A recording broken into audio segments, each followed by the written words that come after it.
Okay.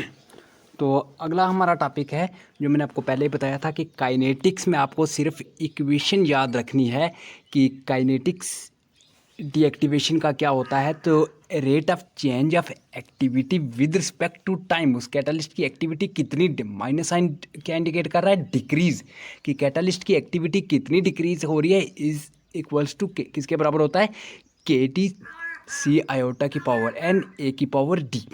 अब इसमें ये टर्म्स क्या क्या हैं, बस इतना आपको याद रखना है। आई कोई भी रिएक्टेंट प्रोडक्ट या इंटरमीडिएट जो भी बनेगा उसके लिए है, ए बी सी जो भी ये होंगे उन सब के लिए समेशन के टर्म में यूज़ किया गया है।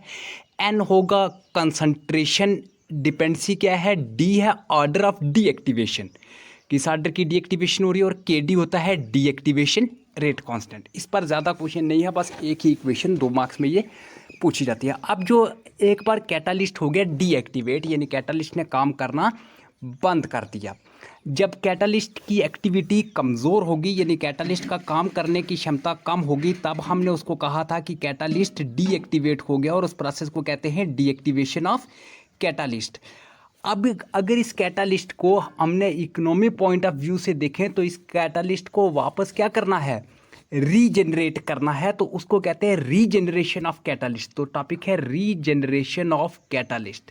तो रीजनरेशन ऑफ कैटालिस्ट होता क्या है, थोड़ा ध्यान से सुनिएगा, कि रीएक्टिवेशन ऑफ डीएक्टिवेटेड कैटालिस्ट, जो कैटालिस्ट डीएक्टिवेट हो चुका है उसकी रीएक्टिवेशन करना उसकी, इस प्रोसेस को क्या कहते हैं, रीजनरेशन ऑफ कैटालिस्ट। अब ये प्रोसेस ज़रूरी होता है किसी भी मैन्युफैक्चरिंग प्रोसेस के लिए, क्योंकि अगर आपको प्रोसेस को मोर एफिशिएंट और कॉस्ट इफेक्टिव बनाना है, क्योंकि अगर जो एक बार कैटालिस्ट यूज़ किया जब वो डीएक्टिवेट हो गया तो आप उसको फेंक देंगे, नया कैटालिस्ट बहुत महंगा आएगा, फिर से उस पर ज़्यादा खर्चा आएगा, तो एक तो प्रोसेस में उसको वापस करने में टाइम बड़ा लगेगा, तो उससे आपका टाइम भी बढ़ता जाएगा और कास्ट भी आपके प्रोडक्ट की बढ़ती जाएगी। तो कास्ट इफेक्टिव होने के लिए क्या किया जाता है, ये कोशिश की जाती है पूरी 100% कि उस कैटालिस्ट को वापस से रीएक्टिवेट किया जा सके, यानी उस कैटालिस्ट को रीजनरेट किया जा सके।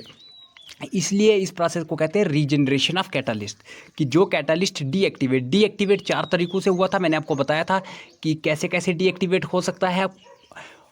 कोक की फॉर्मेशन से, यानी कोकिंग या फॉलिंग, सेंटरिंग, और उसके अलावा पॉइजनिंग, कोई कैटालिस्ट भी काम कर सकता है, और सॉलिड फेज ट्रांसफॉर्मेशन। इन 4 तरीके से कैटालिस्ट डीएक्टिवेट हो चुका। अब इन 4 तरीकों से जो कैटालिस्ट ने काम करने की क्षमता खत्म हुई है उसको वापस से हमने रीजनरेट करना है, इसको कहते हैं रीजनरेशन ऑफ कैटालिस्ट।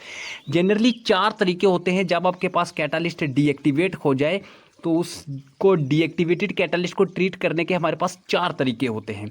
या तो क्या करें हम कि उस कैटालिस्ट की एक्टिविटी को वापस रिस्टोर करें, यानी रीजनरेट करें, ये एक तरीका है। दूसरा होता है कि इस कैटालिस्ट को किसी दूसरी एप्लीकेशन में यूज़ करें, किसी और काम में, वो जो केमिकल कैटालिस्ट वाला है वो किसी और काम आए तो वहाँ पर उसको यूज़ कर दें।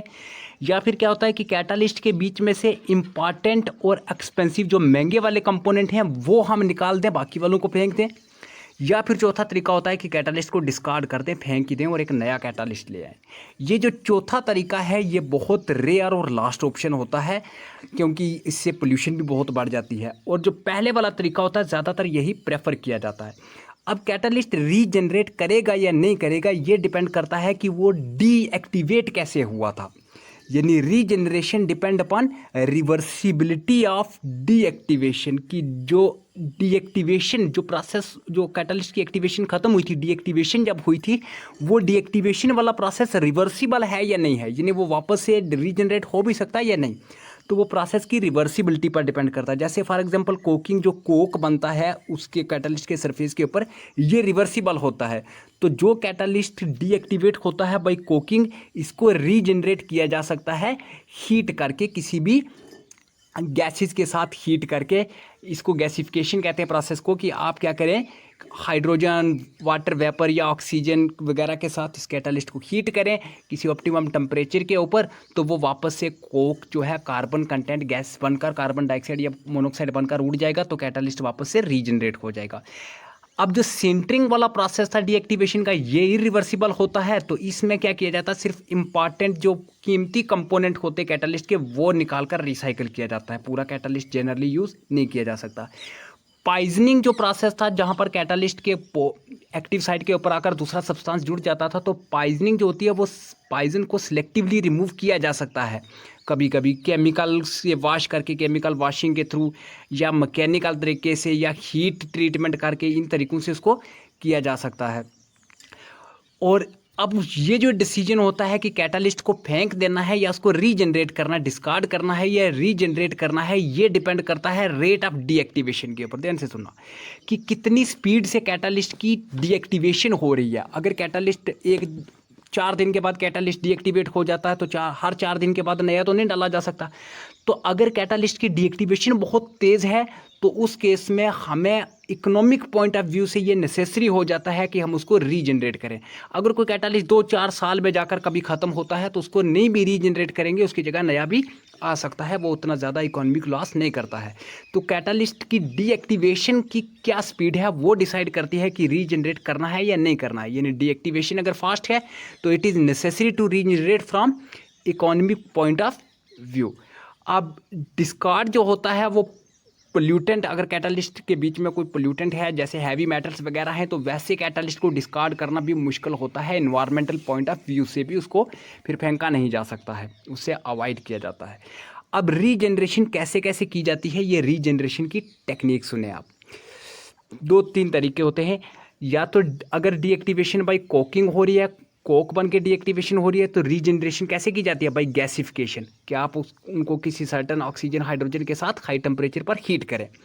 दूसरा तरीका क्या होता है कि प्रेशर का ट्रीटमेंट करें, हाई प्रेशर करें, प्रेशराइज ट्रीटमेंट करें, ताकि वो जो कैटालिस्ट के वो चैनल में जो ब्लॉकेज हैं, वो पोर्स में वो ब्लॉकेज रिमूव हो जाए और वो आउटर डस्ट वगैरह भी उतर सके। इसके लिए हाई प्रेशर से भी इसको ट्रीट किया जा सकता है।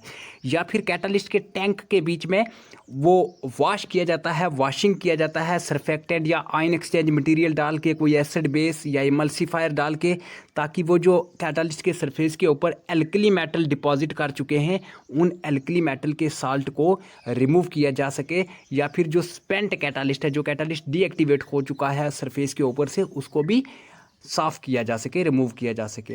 उसके अलावा कैल्सिनेशन आपने 10th में भी पढ़ा होगा, रोस्टिंग एंड कैल्सिनेशन की।